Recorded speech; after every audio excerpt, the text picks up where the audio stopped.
au salaire sortie médiatique moko boye na moment batou quand on l'opinion batou abi ah Miss tout là aux Argentines batou mais so coach na commenter dans une émission na kata ba commenter wana ezaki pourquoi moment où ça sortie médiatique oyo artiste fait relation na bien zangina ndenge ni bani na ndenge ni puis moment où il y a une bon na petit makambo parce que liwa ya Guy esalinga passe makasi en fait na mimoni na liwa ya Guy na mi lobby ke elinga ezala penga parce que nga naza na chance nzamba sauva kinga ozo comprendre donc yango na vraiment esalinga ndeti na lela ki parce que na moni lo nini nga na leka ki Guy ponga naza na bomoi parce que vie ya Guy eza peut prendre o linga ekomelanga parce que nga siko ba biki singa esalinga ndeti mawa esal vraiment na lela ki voilà tout nzambe lo nini nga na zakina ngoya ya précieux OK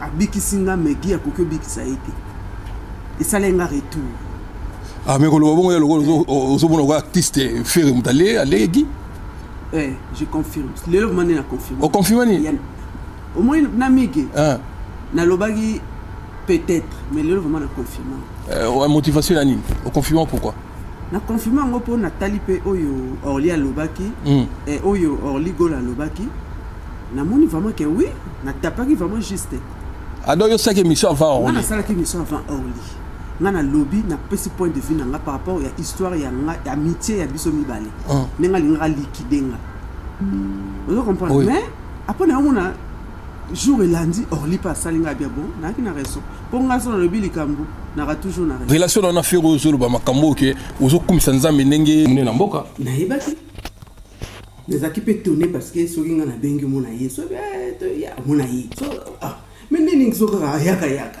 nga sono mais lo na sana ngwa spécial star mune na Congo boy so yaka pala nga soka bengi nga bino so ya yepe donc alepe na lamba leko ali ani chini pa no fer madeso alingami madeso bato batala ba yebi alingami madeso bachani na kati madeso kaka le roi chama alingami madeso donc ça veut dire c'était un ami et puis quand il venait chez moi il venait pas seul il venait toujours avec ses amis tu vois il venait jamais il y a déjà pendant au moins une fois kaka Yemoko mais après bah il soit donc ça veut dire qu'il venait jamais à Yemoko kaka non il va toujours na Kirina il va toujours na Kirina c'est ça. C'était vraiment un ami.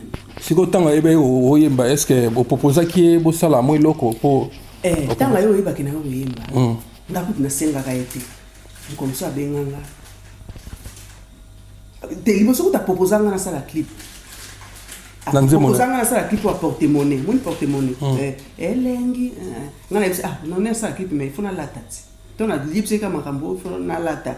Na mone pas sala nga simite. Pour que nous soyons obligés de faire pour sombrer bilamba. Non, il y a un bilamba là. T'es aux artistes, on est sombrer bilamba. Et après, ben bon, après le solo ana, à te mettre à un sous après la monnaie à salle na film c'est bon, mais après, on a la singularité mais il y a l'inga ina yemba na porte na boîte noire. Alinga ina yemba na boîte noire. Atinda kutu mkolonga za na studio atinda ba ya ozwanga. Fabrice Moula ya ozwanga tina ndako kuna ya oyemba. Tant Fabrice Moula ya ozwanga toke na studio na ke studio na vandi pe epsinga bon lelo oyembe osala yo vraiment donc osala yo na studio ngezaki na Montreuil na Montreuil wana Fabrice Moula ya ozwanga. Donc on a eu qu'un oyemba bika dans artiste ceux qui artiste munene wa ça c'est pour à l'époque faire avec un succès makasi et son yempipe ça on a fait bien ça là on a bien après dans studio et bisinga baelinga papier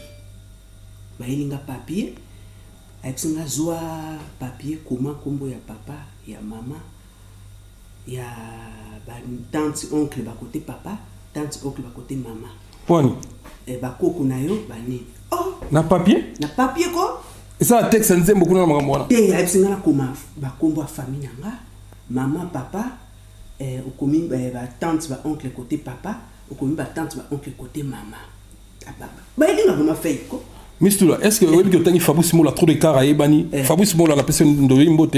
Est-ce que vous avez qui la TV? Vient en biso modogo Ebike. Est-ce que Fabrice Moula Ebite. Tant on avait tant baso ça on Makambouana ya Zalaki wana. Fabrice Moula Zalaki.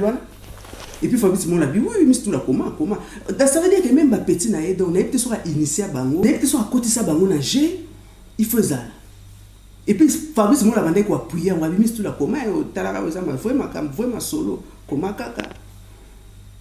Le quoi on a naïba qui déjà na kina ki bunzambe kati na na o ba simbi sanga touche na komate na bitete na komate na tika ba elinga ma papier ba elinga papier et puis aza clair même ça qui OK aza mutu moko so sali kamba aloba déjà te ke a sa makambo yo ebate tanga o linga lia o ebisoki a ya lobaka na sali a elinga papier na koma ba kombo ya ba famille nanga na kacha papier wana bia vont yemba komila nga bakombo ya famille na yo na wana ke mon esprit na bi o ba simbisa nga touche na boya piti na vanda ki wana tina vanda ki na tika ki yemba te ba mo ba zapenga dans temps obo ça ko kombo yemba ki te jour normalement atindi mutala ko zwanga bonga na yemba. Siko d'après au kanisi sikoni place. Kasi duko na boya ko pesa masolo parce que tango nga nazo pesa ba kombo ya ba famille nanga. Na ebi o ya poni lokwa nazo yemba na album na ye. Na ebi te no mutalinga zo na famille nanga. Po ya kombo quand même ya donc ça veut dire que nga abenda mutu na famille nanga donc ça veut dire que nga donc ça veut dire que ezaneti passage na CD mutu na famille nanga. Ozo comporter nga na temo nga na zaki déjà na kibunzambe. Oui ba ebi ba artiste belé ba kota na ba piège. Même ba featuring ni salamaka yon ba tubi ba sango yo Mistula luko sala ba featuring na ba petit ba fali ba faire ba o sa succès mikolo ba yeba ki histoire na ngate o nga e komelanga tant ba yebsanga na sekaka et puis ba yebelo tetala ba mbendre ba yebelo te peut-être nga déjà avant que tu bamba ba kutu déjà mais le quoi nazaki mwana mayele na zaki na kibonzambe et puis na yeba ki déjà nzambe. Oui, bien ça, ça la grâce na yeba avant l'âge. Na yeba nzambe ki ba mwana mketi na banda yemba na ba église wana. Soki na yeba nzambe ta avant mais na sedaki. Parce que ki bon nzambe za ki kati na ngana. Na yebi le bien et le mal na bi nzamba sa dia bla sa. On ne ba aussi ba oui ça na comment bo. Na go céder moi famille na be maman be papa be nini be bande ko na nga. Na boyaki.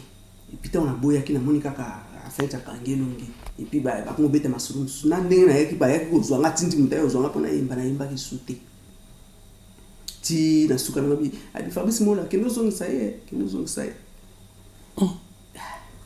voilà bon on a biso siko on peut être maudit comme ça. Tu jugeras ton prochain. Mais tu jugeras ton prochain selon la justice. Tu jugeras ton prochain selon la justice. Tu jugeras ton prochain selon la justice. Dans la Bible a demandé de juger son prochain. Oh, la justice de Dieu, c'est la parole de Dieu.